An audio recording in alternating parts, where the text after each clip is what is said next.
Hello and welcome to our learning video about how to communicate better in the classroom. Today we will be looking at a sophisticated model which is very helpful for giving appreciative feedback so that the students can easily accept your message, which will enable them to learn better or to create a better learning environment in the classroom. We can use this model, for example, to provide feedback to a student who gets lost in details or one who dominates in class.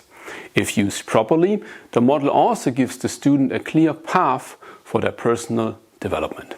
In addition, the model helps to recognize differences in personal values and to see the positive side of a specific personal quality which without the model is typically perceived negatively. The model is called the square of value and development. Let's look at the model first using an example.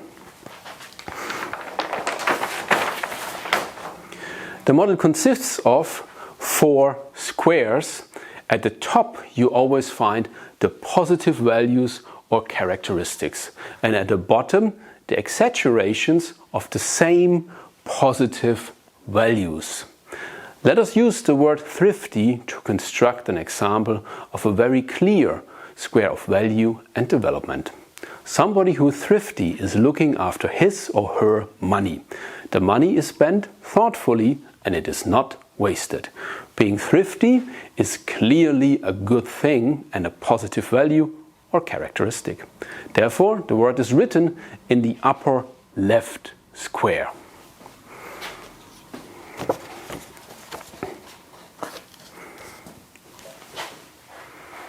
But when thriftiness is exaggerated, when it becomes too much of a good thing, then the positive quality quickly turns into a negative one. Thrifty turns into stingy, and nobody wants to be tight-fisted or stingy. This negative value is written in the bottom left square below the positive value.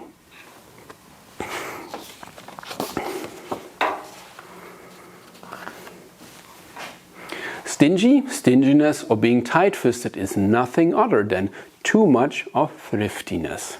For thriftiness to appear really positive, in order to shine properly, it needs a positive counterpart, a positive counter value, which positively complements the quality thriftiness in the top square. This positive counter value would be generous.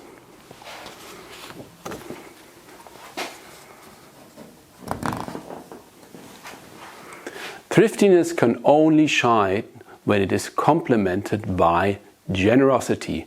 And now there's just one square left to complement, and that is the exaggeration of being generous. If someone is too generous, if generosity is exaggerated, then it slides into the negative. Then it becomes wastefulness. So wasteful is the last word we have to add.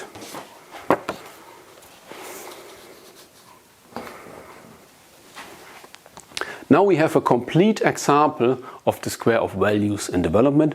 Let's look at the whole example again before I give you the construction manual. At the top we always find the positive values or qualities.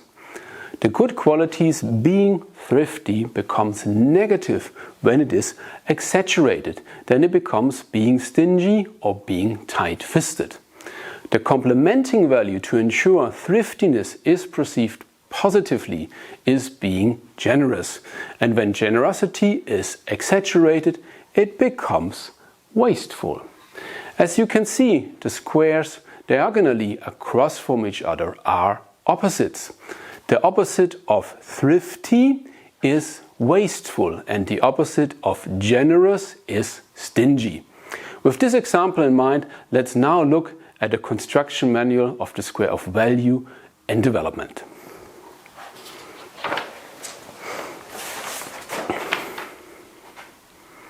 When developing a square of value and development, the positive quality, the positive personal value and characteristic is always on the top left. The positive value needs a positive complementing value. a positive counter value or characteristic in order to reach its full positive quality. Therefore, the two upper squares stands in a positive, balancing and complementing relationship.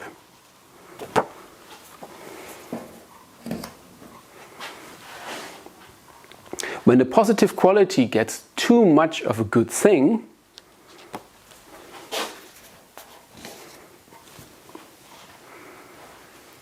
it develops into a devalued exaggeration and becomes a weakness.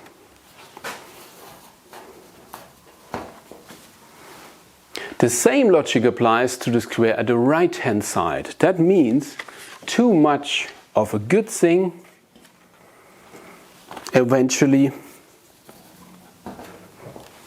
develops into a weakness.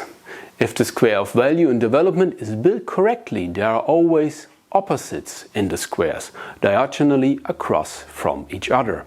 At the end and during the process, you can always check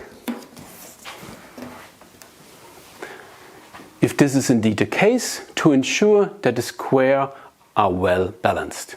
In reality, it's often the case that you start with the bottom left, for example, with the weakness you want to give feedback about. Then you ask yourself, what is the good aspect of this weakness? By asking yourself, what is the positive aspect of this weakness, you will find the positive quality for the top left square. This is the first step in developing the complete square of values and development, as explained earlier. Every weakness has a positive core, and when giving feedback, it is important to identify this positive core and to formulate your feedback in an appropriate way to show the recipient of your feedback his or her direction of development.